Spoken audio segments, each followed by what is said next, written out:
Oops.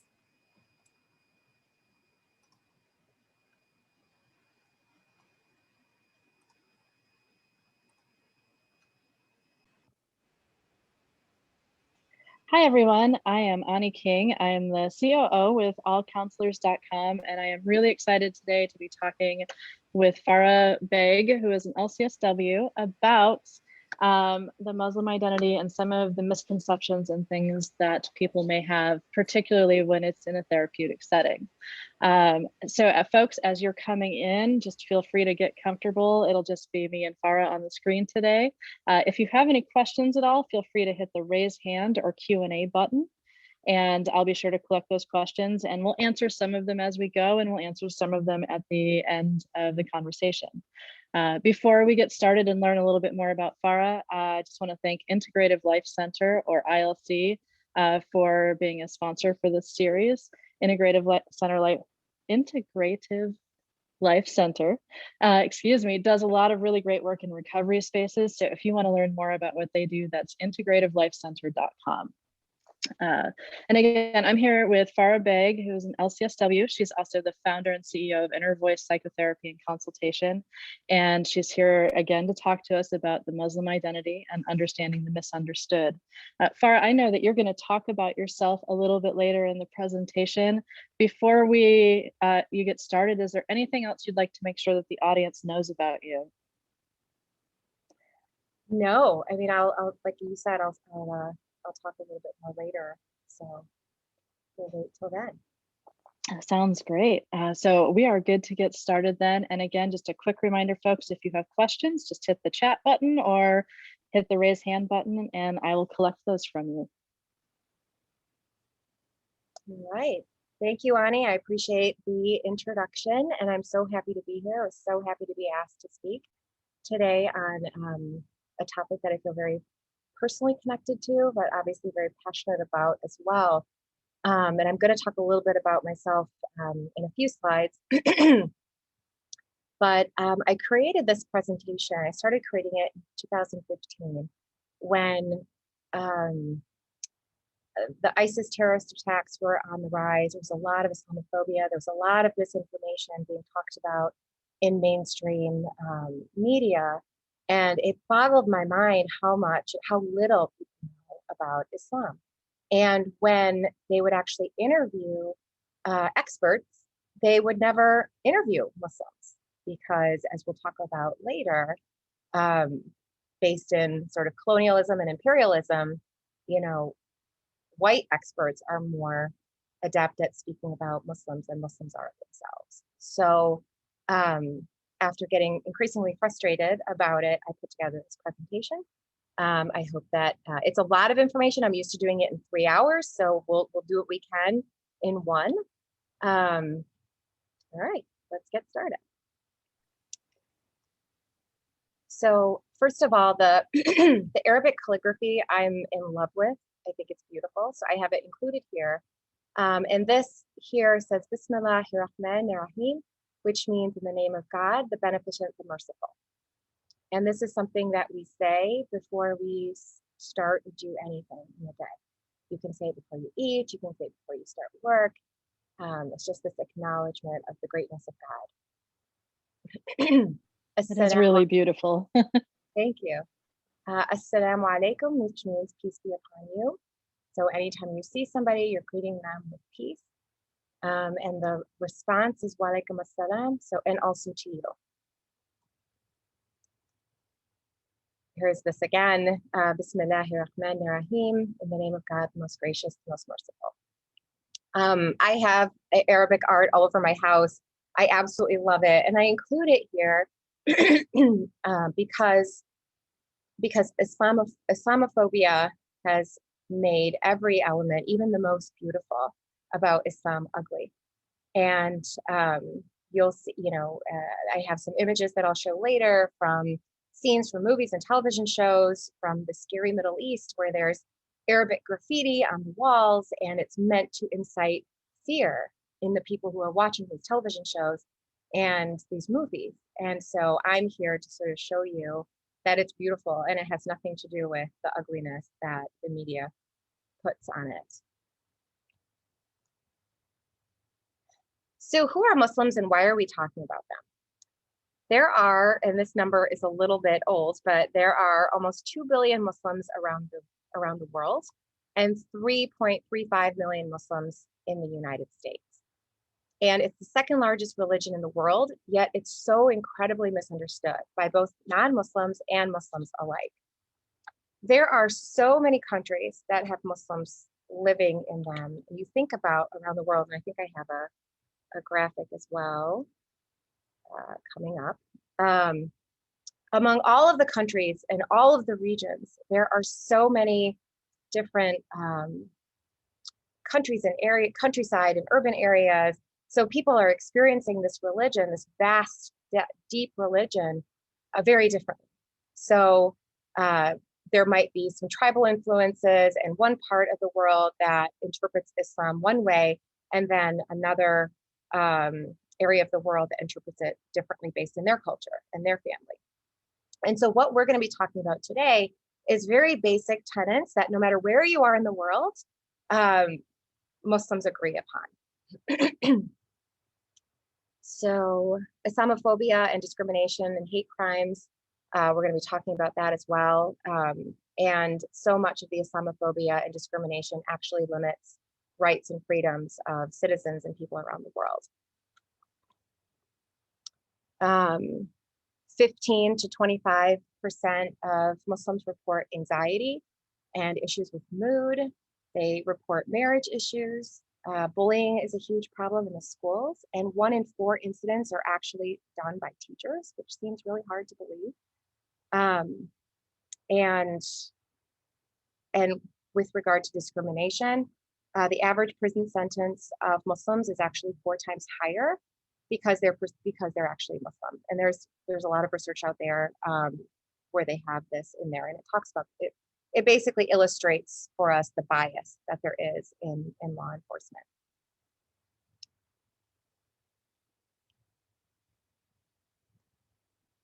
Okay. So here are some basic objectives of what we're going to be talking about today. I'm going to try to increase the awareness by exploring the basic tenets of Islamic jurisprudence as it relates to identity development and confront stereotypes and misconceptions. Discuss growing discrimination and complex trauma experienced by varying Muslim communities, and explore cultural bias and the role of clinicians' personal attitudes and beliefs that they play in providing ethical treatment. You know, I tend to do this presentation for therapists, social workers, counselors, mental health professionals, but really when I have you listening to everything that's going to be discussed here, I want you to listen as a human being. Really, just learning about something maybe you didn't know anything about, and stay open-minded. And as much as you can, try to activate your critical thinking skills. Because so often we operate in the autopilot mode of our brain where we're just consuming information without even realizing it. And as you'll see how some very subtle messages have sunken in and maybe inform some biases you have around the Muslim religion and people who identify as Muslim. That makes a lot of sense. I think that it's impossible, regardless of your profession, not to take your biases forward with you into that. And that in some professions, it's even encouraged to some extent, more than we're probably ever aware of, or, thinking about the development of psychiatry and psychology as fields themselves and the root of them. And, such a European distinction there, that there's always this potential and likelihood that it's ignoring something that is not considered a part of that cultural norm. So I'm glad you mentioned that, like, let's approach this as humans, because I think that this is beneficial, whether you're in a session with a client or just out in the world being a person. Right. And I think what we don't realize is that white supremacy is woven so deeply into the field of social work and the helping profession in general. So it can be very easy to sort of speak to and about and soak in this information as like me being the one who knows better. The white person knows better, and let me fix this problematic brown person, right? And we'll talk a little bit more about where some of these narratives have even come from. So a little bit about me. I am the daughter of Pakistani immigrants that came to this country in the late 70s. My father is a physician and my mother is an ultrasound technician, and they still practice and live in Michigan, which is where I grew up. And I am one of 5 siblings. I'm right smack dab in the middle. And we all attended Catholic school for 12 years. We were the only Muslims that attended this Catholic school. It was a fantastic school. I loved every minute of it. I loved going to church every Monday. I loved reading the petitions at church, singing all the songs. And so often people would say, "How did you go to Catholic school? Like, why did you go to Catholic school?" And the reality is my parents grew up in British colonized India. You know, my father had to pick up his stuff as a child and walk over the new border from the India side to the Pakistani side after 1947.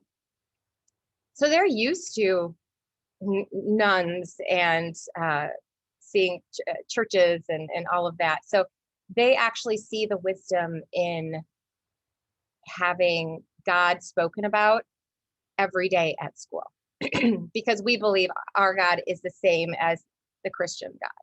So for my parents, it was an extension of the same values in school. So I've actually been talking about my religion and my culture as early as the 3rd grade, I can remember. So what are you, like 8 or 9 in the 3rd grade? And so that sort of started my journey of having these types of conversations. And then even after 9/11, a ton of interfaith discussions with folks talking more about my religion. So creating this presentation has very much been a work in progress throughout my life, really. So I'm very grateful to be here and to share as much as I can. I'm so glad that you would do, because I mean, this also sounds like, work of love, essentially. And I really hope that the folks who are viewing today take it as such. Yeah. And I'm not a religious scholar. I've studied Islamic law. I've had the honor of studying under some world-renowned scholars and teachers. And the reason why I feel so passionately about this outside of my own identity is I really do love religion and what it does for people. I do think that it has a lot of value, and we know that spirituality and religion is a protective factor against a lot of traumas and other mental health issues. But it's not. I am a firm believer that it's not religion that is ugly, it's the people that make it ugly. So the actual doctrine in and of itself is not meant to be ugly. But human beings, we have the ability to really mess things up. so I have a firm belief in that perspective. So true. So as clinicians, thinking about clinical implications, examining and owning your own susceptibility to prejudice. As people of goodwill, psychotherapists tend to see themselves as non-judgmental and lacking in malignant bias. They are, in many instances, trained to become aware of their judgments and to let them go, and cautioned to maintain neutral, objective stances in relationship to clients. This narrative of the unbiased, non-judgmental therapist is deadly to the development of cultural competence because it presumes a way of being that is difficult, if not impossible, for most human beings to achieve. I thought that this is really a profound quote, and something that I think every day, regardless of our clients that you work with, you think you're so familiar with a culture, even my own, everybody practices and lives differently. So we all have to have some humility around these things. So the Muslim identity. Why is it important to talk about specifically the Muslim identity? What is it about this? Like, why did you need to put this together? So the Pew Research Center in 2011 did a ton of surveys, and they asked people across, you can see on the left, European countries, which do you identify more with, your place of nationality or with your religion?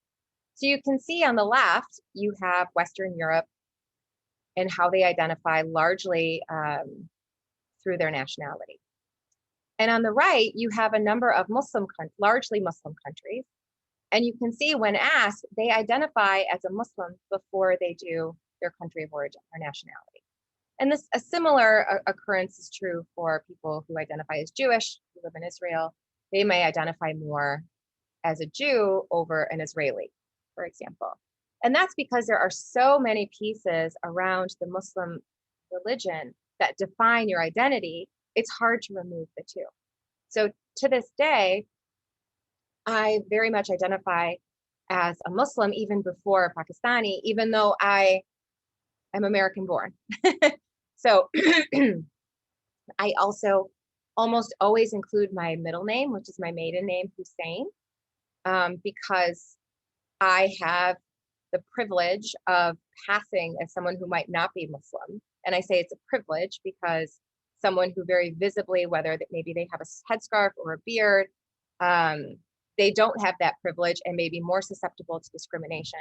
So I actually go out of my way to put my middle name in when I write anything or speak about myself, because I want people to know that I have some affiliation with the Muslim region, the Muslim world, even if I'm not Muslim myself. Like, that's for a person to assume. It makes a lot of sense. I mean, it's a part of increasing that visibility, representation, that idea of, regardless of whether you identify as Muslim or anything, the more visible you are, not so much just that, hey, people know this, but people who also identify now know that you are somebody that they have a connection with, tenuous or not. Right, right, right.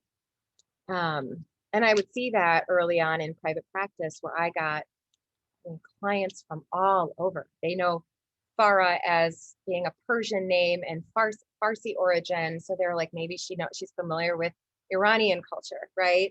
I just get so many people who think that maybe there's some region that I might understand.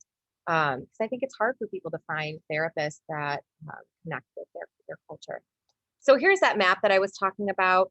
So you can see the darker regions. There's a high percentage of Muslims that reside in that area. So we have the Middle East, we have Northeast Africa, but really of Northern Africa and the Arab countries, they only account for 20% of the world's Muslims. So when people think about Muslims, they think about Arabs, right? Or Egyptians, which is Northern Africa. But realistically, the highest percentage of Muslims live in or are from Indonesia. And by 2050, it will be India. But I think people don't realize that because there's so much association between like the Arab world and Islam. Yeah, that media presentation coming into play again. So just a little bit of Islam 101 terminology. The word Islam comes from the root word salam, which means peace. And peace is the outcome when an individual or a society submits to the will of our Creator. And so a Muslim is anyone who submits to God. So that does not necessarily mean that the person ascribes to the doctrine. The word itself, just like Dios means God, for us, Allah is God. It's Arabic for God. And the word, how do you say one who submits to God? Like, how would you say that? I would say Muslim, right? So just understanding the context of the language. The Quran is the book that we ascribe to, the doctrine that we abide by. And there are 114 chapters, which are called surahs. And within them are verses, which are called ayahs, and ayah literally means miracle. And they were passed down by the angel Gabriel to Isa Jibreel, to our prophet Muhammad. And peace be upon him. We always say that after we reference his name. So Islamic law, Sharia law, which incites so much fear, the word Sharia just means the way to the watering hole. So Islamic law is a set of codes and principles derived by jurists from divine revelation and used as a guide for all important matters of Muslim life. Islamic law is generally described as having two realms: the devotional, which governs the interaction between people and God, and the social, which governs human interaction. So we'll talk a little bit about this divine revelation and what is in it. And when we abide by our doctrine within Islam, there are two areas that people look at when making life choices and living out this faith. They look at the actual word of God, which is the Quran, and they also look at the way of the prophet. Just like people will say, like, well, what would Jesus do, right? Or what did Jesus do? We do the same thing. What would Muhammad do? Because these prophets, and we believe Jesus was a prophet as well, these prophets were the best of humanity. So we are supposed to act in the best of humanity. And these laws came down to the people from God because they needed to right their ways as human beings. There was some lawlessness and that type of thing.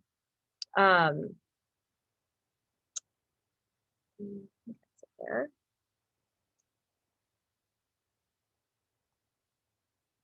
So I'm sharing this is a little bit more information than some of the viewers may need, but I share it because I do think that there's some familiarity that people are going to see in what's listed here.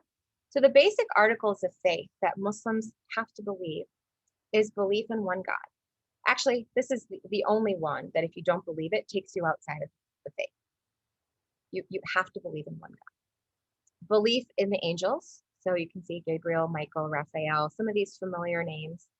Belief in the prophets, and there were a number of them, but the main ones that people hear about are Noah, Abraham, Moses, Jesus.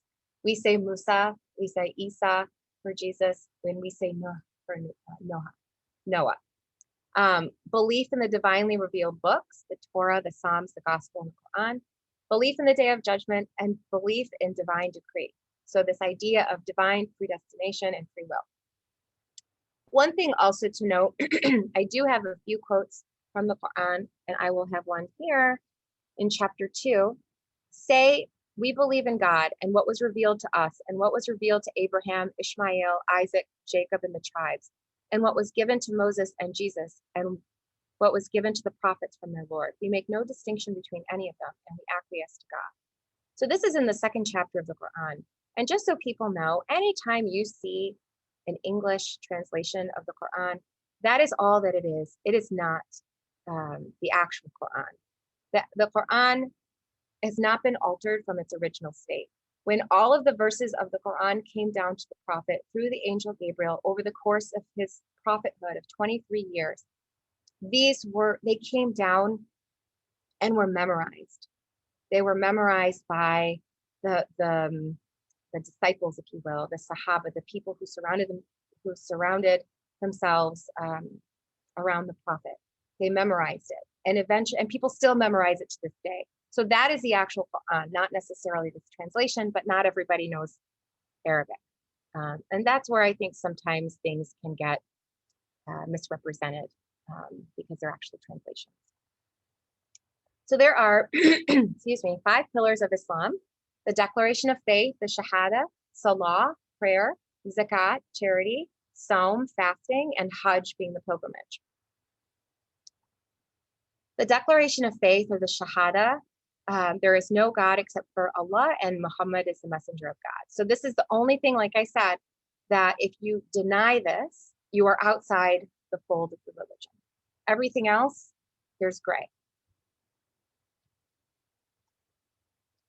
There's 5 daily prayers, that's supplications, and there's certain ways that we're supposed to pray, and I'll share that with you. And we recite verses from the Quran during these prayers. I share this image, and people, I think, really like it because these are the actual motions of the prayer. And they might look familiar to a lot of people. So, you can Very familiar. You can leave it to the West to capitalize on behaviors of the East, right? Because yoga is not cheap. Right. So the Quran stated to us that we had to pray, but it was through the behavior of our prophet that we learned how to pray. So these were his behaviors in what he did during prayer.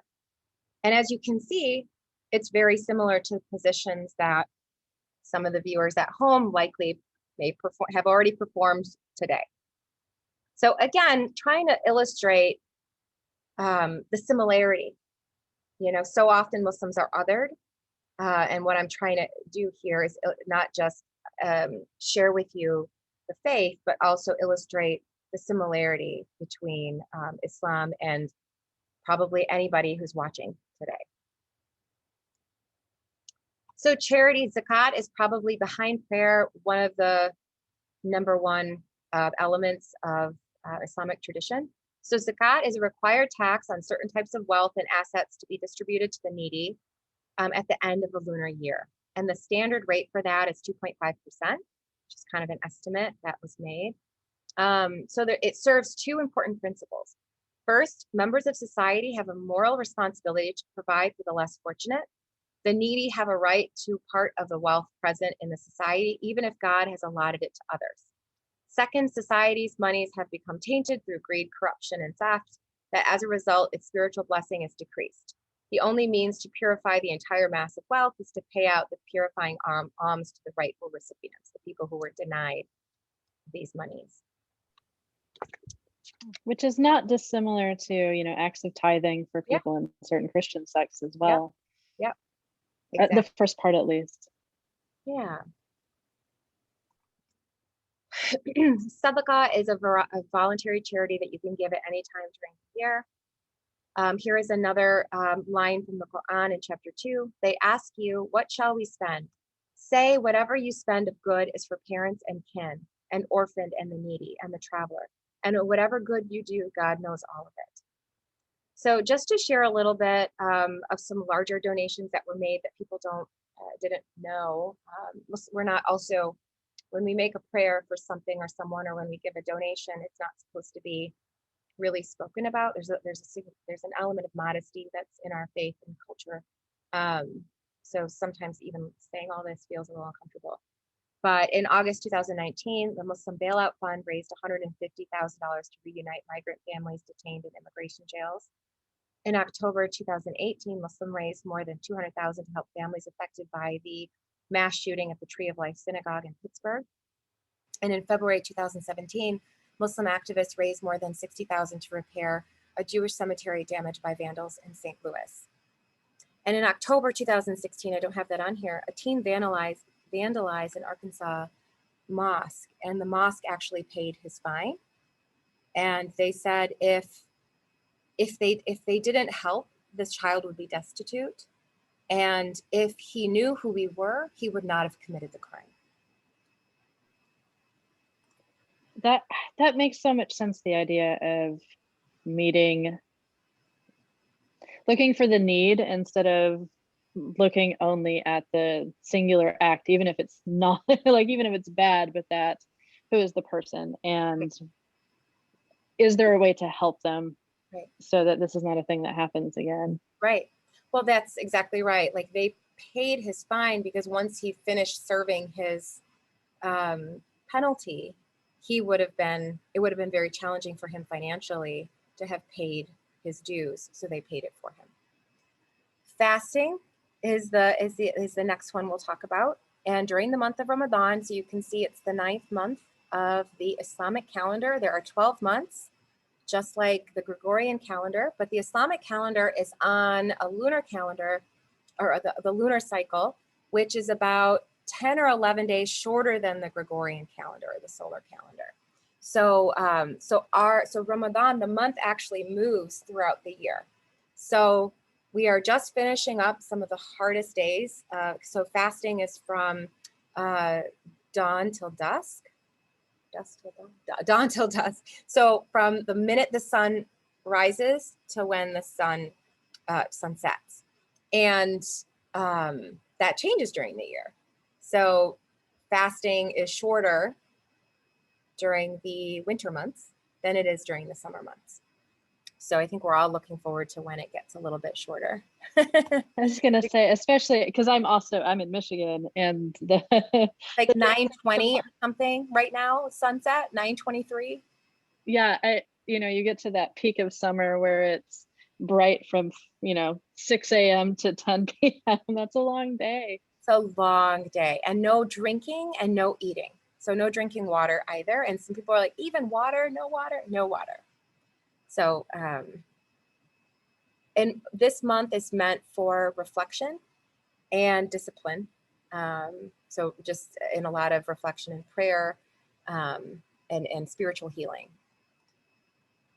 The pilgrimage, Hajj. So when people talk about like the Mecca of like all things, whatever it is they're talking about, they're referencing Mecca in Saudi Arabia, which is the house that Abraham built. So Ibrahim built this house with his son Ishmael. And it is a place of worship that at least once in your lifetime, you should go and do the pilgrimage. There's a series of rituals over the course of about a week that people will perform, and you are asked to do it at least once in your life. I was blessed to be able to do that with my husband in 2013, and it was the most challenging thing I've ever done. I'm trying to think if labor was worse, but it was extremely challenging. And if we had more time, I'd love to share a little bit more about it. And I would love to learn about that, especially with that comparison. That's pretty significant. And this is actually my picture that I took. They were doing construction on the big building here, which is and all these little white dots, these are people. So this is an old picture. But these are all people who are surrounded this house of Abraham. It's called the Kaaba, which means a cube. Wow, it must be a really intense feeling being with that many people in a state of communion. Yeah, for sure. It's huge. It's overwhelming. Contributions of Muslims. So in 2014, David, I don't even know how to say his name, Ajima. Is that right, from Michigan, maybe? We'll go with that. We'll go with it. Michigan Republican National Committee member had quoted, have you ever seen a Muslim do anything that contributes positively to the American way of life? And during the former president, during his campaign, he had said, Obama said in his speech that Muslims are sports heroes. What sport is he talking about, and who? I'll share with you some of those sports heroes, but there is this idea, there is this narrative that Muslims have done nothing to contribute to the American way of life, to the culture. And I'm going to share with you some of the things that they have contributed to. I almost hate this section. So like, why do I have to like share this? But it's so powerful. And I think people are like, whoa, that yeah. And even though I'm familiar with these quotes, it's uncomfortable to see them and think about the fact that they need rebuttal. Yeah, very much so. So contributions of Muslims. First of all, the US never existed without the presence of a Muslim, because historians believe as high as 30% of the 15 million West African enslaved enslaved by the Europeans in the 16th century were Muslims. And as you see here below, Muhammad ibn Musa al-Khwarizmi is considered the father of algebra. And actually the word algebra is from the word al-jabr, which speaks to the actual, the operation used to solve quadratic equations. So if you look at the Western Arabic numerals, I don't know that anybody really knows that they're actually from the Hindu, Indian, Arabic region. And they called it, the reason why they were called Arabic numerals is because it was the works of the Arabs that brought the Europeans. So that's how they came to be known as the Western Arabic numerals. My words are just getting muffled today. But I don't think that they teach this in schools, right? You just see 1, 2, 3, 4, 5, 6, 7, 8, 9, and 0, right? It's on Sesame Street all the time, but they're not referred to as the Arabic numerals, because God forbid the Arabs contribute anything positive to the I remember very vaguely learning that they were Arabic numerals in elementary school, but with no context and no history or anything, just a kind of aside, and then it never got talked about again. Right, exactly. So these are some contributions of Muslims. So we talked about like a lot of the financial contributions Muslims make regularly. So philanthropy, algebra, optics, medicine, all different kinds of science. Mosques used to house books, so they were libraries to people, to communities. Architecture, the architect who basically dreamt up the John Hancock Building and the Sears Tower here in Chicago was a Bangladeshi Muslim. Hygiene, coffee. I mean, there's so much. It's hard to list. And I don't know if many people know this, but there were actually Turkish immigrants whose families had moved to Germany who developed the Pfizer vaccine. That's awesome. But when you actually Google this, if you look at the New York Times, the Washington Post, they will talk about a Turkish power couple, this Turkish power couple, but they do not talk about religion. And some people might say, well, why is religion even important?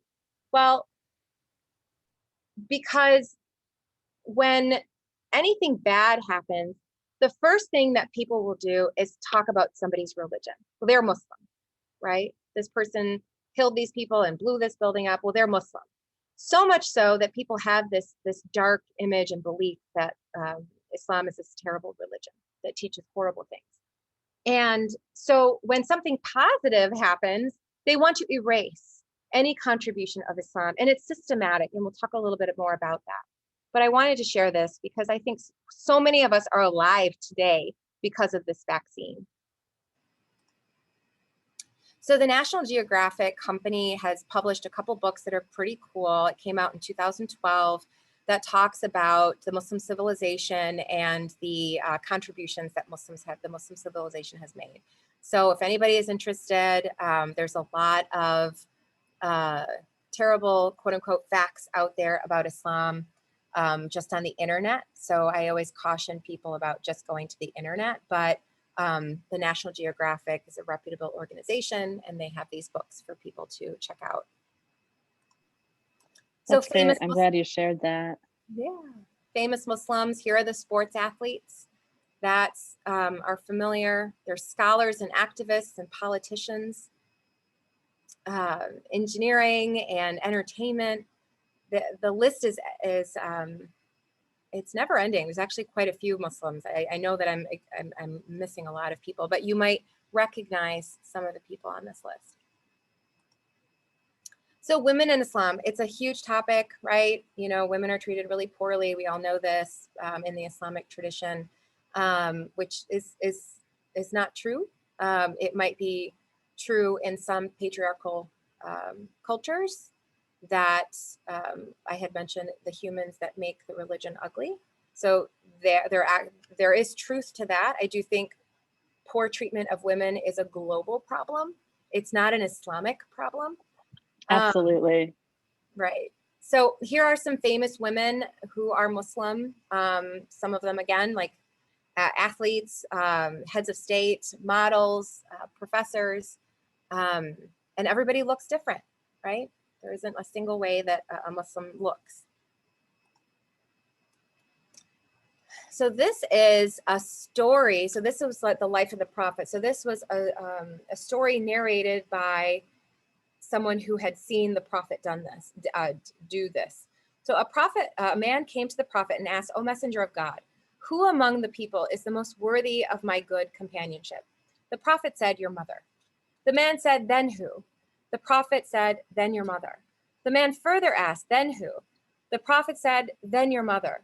The man asked again, "Then who?" The prophet said, "Then your father." So this illustrates how important women actually are to the Islamic tradition. Catching up my notes over here. So out of the 114 chapters in the Quran, there are a few chapters that are named after the prophets, and there is one chapter that's named after a woman, and that's Maryam. So it's a chapter that's named after the Virgin Mary, and in that chapter it talks about the virgin birth. And Mary is one of Maryam, she is one of the most revered women in the Islamic tradition. This image always gets a lot of laughs, I guess you could say. So on the one hand, you have a woman in a bikini, everything covered but her eyes. What a cruel male-dominated culture is what she's thinking about. A woman wearing what some people call a burqa, nothing covered but her eyes. What a cruel male-dominated culture. And I think this cartoon illustrates this misunderstanding in some ways of cultures, right? And how just based in the imagery, one would think, oh, this poor woman, I can't believe she's being forced to cover like this, when that's actually not her reality. And I think that image too, especially speaks to, you know, for folks who are viewing who are unaware of some of the things going on in like France and other areas where they're trying to ban some of those coverings and not listening to the voices of the women who are saying, wait a minute, I'm not being oppressed by this. This is my choice. This is Correct. deliberate. This is how I would like to live. Correct. And that kind of very paternalistic, you know, I'm going to try and save you from something I don't understand because I don't understand it. Right, right. And I'm just going to skip over it. Oh, so hijab is what it actually means is a barrier or to cover, but it gets relegated to a piece of fabric that's on the head of a woman, right? It gets turned into this thing that somebody wears on their head, when really it's this concept of modesty. And there's reference to it in chapter 24 in the Quran, where God is basically talking to both men and women to guard their modesty, right? To guard their body, for example, to dress modestly. So this concept of hijab is not just for women, it's actually for men as well. And so the Institute for Social Policy and Understanding did this, they have a number of surveys that they've done, but they asked Muslims, okay, why is it that you wear hijab? And just like what you're saying, Ani, that they are wearing it out of religious obligation and to please God, out of their own will. And only 1% are doing it because of somebody is asking you to do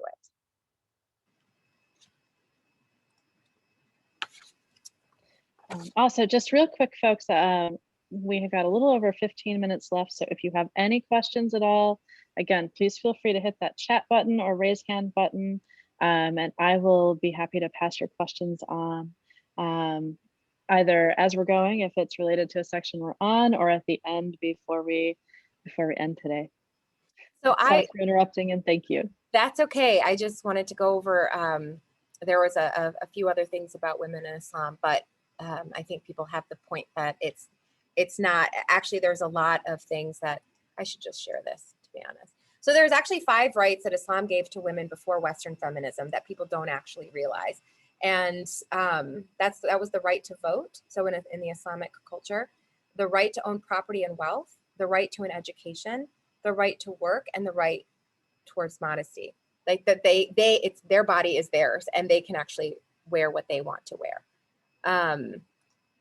And what people don't realize in Islamic tradition, the money that a woman makes, she does not have to contribute to the family. That is just her money. The money that the man makes in sort of that traditional household, that money is supposed to go to the wife and the children and the extended family. But if a woman has her money, so if she inherits it from maybe the death of a parent, that is her money. If she makes it at work, that is her money. So again, sort of really fighting this notion that Islamic tradition it really treats women poorly. Again, there might be cultures, there might be people who treat women poorly, but it's not an Islamic problem. It's a worldwide problem. I think that really, when you consider the fact that even in the United States, in a lot of places, women couldn't even have their own credit cards in some cases until the 70s and 80s. The 1970s and 80s, or couldn't have their own bank account without their husband or father, even as adults, signing for it. I think it's very easy to, do that pick of things that we think are relevant to one specific part of a culture and ignore, hey, these are things that didn't happen until much later in Western cultures, and not really examine like how much longer it took in some places for some of those things to happen. Exactly. Institutionalized Islamophobia. So Reza Aslan, a religious scholar, had quoted to say, Islamophobia has become so mainstream in this country that Americans have been trained to expect violence against Muslims, not excuse it, but expect it. And that's happened because you have an Islamophobia industry in this country devoted to making Americans think that there's an enemy within. So it's just to let people know Islamophobia is the exaggerated fear, hatred, and hostility towards Islam and Muslims that's perpetuated by negative stereotypes, resulting in bias, discrimination, and the marginalization and exclusion of Muslims from America's social, political, and civic life. And the Islamophobia industry is a network of bloggers, pundits, religious leaders, and politicians who work to convince US citizens that Muslims are the enemy of the nation. So currently, out of about 950 hate groups, there are 101 that are anti-Muslim. 33 Islamophobic groups had access to at least $205 million in total revenue to promote anti-Muslim propaganda. I just can't believe there's actually groups that are doing this. Like that's what their job is, to promote negative stereotypes about any group of people. I find that hard to believe. In 2011, 7 charitable foundations spent $42.6 million to support the spread of anti-Muslim and anti-Islamic rhetoric in the United States. And some of these groups are spoken about as think tanks. So, and they're called Act for America, the Middle East Forum. Like, so you don't really think anything of it. Like, oh, okay, sounds good to me, right? Yeah. But really, they're the exact opposite of what they're saying they represent. Exactly. So here are some images that I spoke about that are so dramatic, right? You see Claire Danes in the middle of all of these oppressed women. You know, you see these, you know, sort of like dark and sort of scouring, like scary Arab men. You know, we see like the Arabic, that's the graffiti that's written on the wall. So it's all made to look super scary, right? And even in some movies, they'll pan across like a Muslim country while the call to prayer is being read. So it's teaching its viewers to associate this call to prayer with hatred and terrorism, right? When I think it's beautiful, when I hear the call to prayer, like my heart like skips a beat, right? But like to the average American, they're like scared of it. Yeah, and millions of entertainment dollars, like in media, like in fiction, in all of these things that are focused on amplifying that fear. It's these pretty gross. It is. And these are all movies that, you know, illustrate Muslims in a negative light. I mean, even Aladdin, right? I mean, a king would never let his daughter dress the way Jasmine dressed. You don't really see anybody in the Middle East dressing like that. It's not even a real place. I mean, there's so many tropes that are in that movie, and it's disappointing because there was a Disney princess that looked like me, right? Yeah. But, you know, I had to also combat like the darkness of these imagery, and the confusion to kids, right? Yeah. I'm going to skip over some of the media bias. We talked a little bit about in 2017, the majority of guests that were on cable news were actually non-Muslims versus Muslims, because clearly non-Muslims are best to speak about Islam than Muslims are. They get their narrative that way, right? They get the microphone. And I've gotten asked that question, like, if Muslims are so against all this violence, the ISIS, the Taliban, et cetera, why aren't they speaking up? Well, Muslims aren't actually given the mic, because what we have to say is not what sells. It does not. It's not what funds foreign policy. It doesn't, you know, it doesn't bring the ratings in. I really very much remember the shift after 9/11 from, you know, like you would watch news once or twice a day to that 24/7 super sensationalist coverage. And so now all of a sudden, all of these people had the opportunity to be talking heads, right? Who could go on and on about what they knew. But I just thinking back, they were almost all Western white people who, you know, maybe they were professors here or maybe they went to school there, but they absolutely were not a part of any Muslim community at all. And I think, you know, like you're saying, it allows folks to make sure that they're still continuing the narrative that they want, not the narrative that's true. Correct. And so the Pew Research Center also did a survey of different religions and which ones were perceived to be more liked, I guess. And across all of the age groups, the Muslims fall towards the bottom. So they're a very disliked group of people. So where did all this come from? Because it didn't start after 9/11. For sure that like kickstarted it, but it didn't start there. And Edward Said, who is a literary scholar, had written about Orientalism, this concept that the West developed, this concept of the Orient or Asia and Africa to control it. So if you remember the weapons of mass destruction, right? Yeah. So let me tell you how important it is that we need to go there. Let me list all the reasons why this Arab nation can't handle any of their business, and they need us to come in there and help them out. And this is the same thing that was going on when the Europeans wanted to go into Egypt and take what Egypt had from their land, or to go into India. It justified when Parliament was they were asking people, you know, why do we still need to be in these regions? They would say that the Arab, you know, they don't know what they're doing. They're lazy. They're just, you know, they don't know how to handle their affairs. We need to stay there. When really they're actually taking the resources from these people, you know, from the land. And here's some imagery. This is artwork that is all based in like fiction. So when humans, just like movies, when they see, you know, Western culture, like you look here in the upper left corner, you see all this Arabic. That's not even real Arabic that's up there. That's just scribbles to be made to look like Arabic. And so they're basically making people think that there are the Arabs are these lewd people who are just lured by like sex and power, and that's all they're good for. And these pictures, even back then in the 1900s, or the 19th century rather, were illustrating these same things that we're seeing in movies today, television shows today.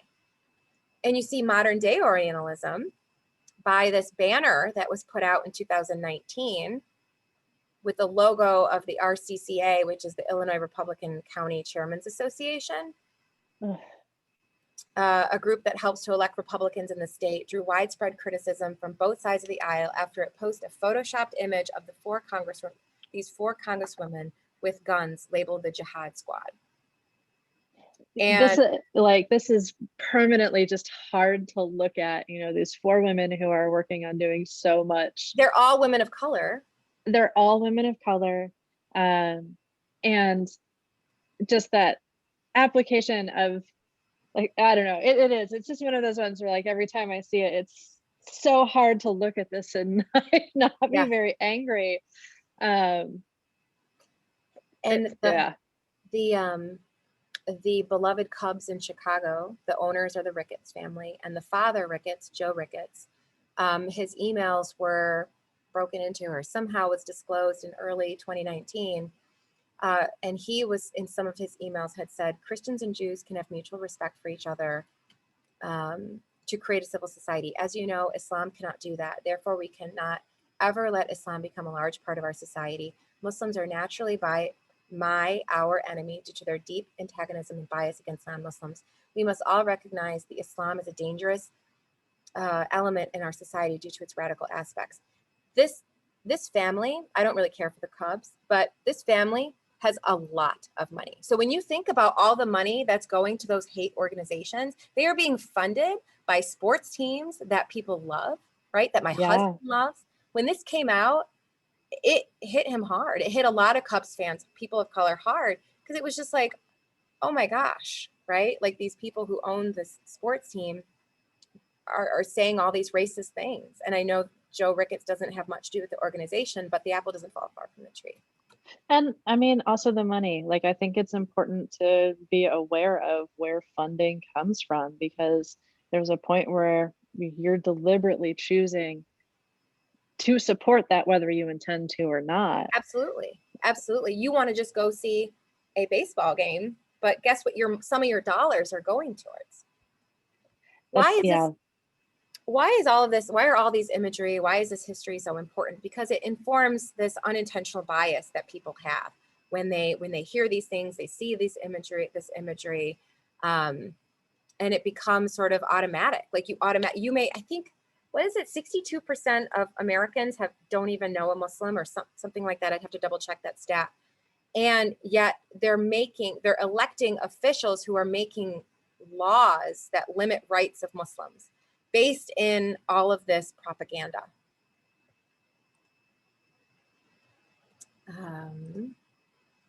So it leads to discrimination. Just a few weeks ago, there was a family that was murdered basically by someone who hated Muslims and killed 3 generations in a single family, leaving a 9-year-old to fend for himself now. And I mean, it has real consequences.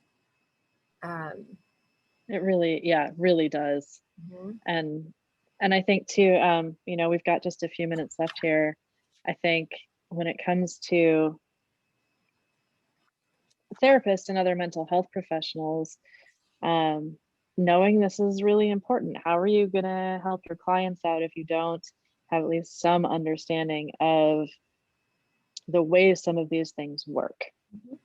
Right, and your bias, right? Like when you're sitting in a room with a Muslim, when you are seeing a Muslim at a store, when you're, like I said, just as a human being, you know, that there's a lot of atrocities that are happening to Muslims.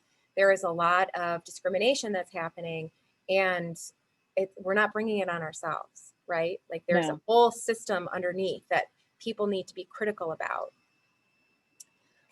This is a really important image because it really illustrates, there was criticism against the Daily Mirror for showing, you know, the ISIS killer from the nightclub back in, I don't even know when it was, versus like the murderer the New Zealand killer who went into 2 mosques and murdered the Muslim congregants.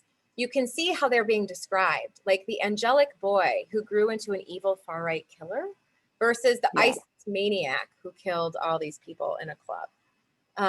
Just looking at how, you know, only if you are of the Middle Eastern origin are you a terrorist, right? And after the New Zealand shootings, the Prime Minister did list this as a terrorist act, and people did start following suit. But she was also like, I don't want to say his name. I don't want to give him power. Where if there's a Muslim that commits a crime, everyone knows their name, and every kid who has the same name is being harassed at school. So, I mean, there's just like, people have like, you have good intentions, Jacinda, but like, it misses the mark, right? Absolutely. I know we're again, folks, as we are coming to an end, again, just make sure if you have questions, drop them in here. I'll be happy to pass them on. So we kind of go through some microaggressions, which Muslims experience. We probably won't have time to go through too much, but part of the reason why Muslims can be treated this way without much concern is this concept of dehumanization, because human beings, they can be very compassionate, but they have the ability to other. And we can see this through the Holocaust, through genocides, through slavery, where people are being sort of treated the way no human being should be treated, but somehow it's justified, right? Somehow it's okay. And so researchers at the Northwestern University put together this Ascent of Man scale where they performed this study, and they wanted to look at sort of like overt forms of discrimination. And what they found was that Muslims ranked as the least human of all of these groups. So Muslims were seen as the least human. So therefore, their treatment will be like subhuman. And if anybody wanted to see the documentary on Abu Ghraib, if you haven't seen it, you can see it, because there were war crimes that were committed by the United States that people have not paid for, and people don't know. But I think it's a really good documentary to check out, so you can see how people were treated during the Iraq War, how Muslims were treated overseas.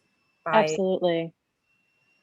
It is a very difficult and very important one to watch. Yeah. really quick, just kind of skipping ahead, just ways that you can combat Islamophobia. Ask your local Muslim community how you can help. Forget the taboo of talking openly about religions, especially with Muslims. Like, we want to talk. We want to tell you about us. Call out news organizations on discriminatory coverage and bias. Pay attention to that bias. Listen to it. Because even our news outlets, right? Even the ones that are pretty like middle of the road, like, they have funders, right? They have agendas to why they're sort of, you know, saying certain things or not saying certain things. Demand respect and protection for Muslims from politicians. Encourage Muslim individuals to report hate crimes. Take white nationalism seriously and refuse to stay silent on hate.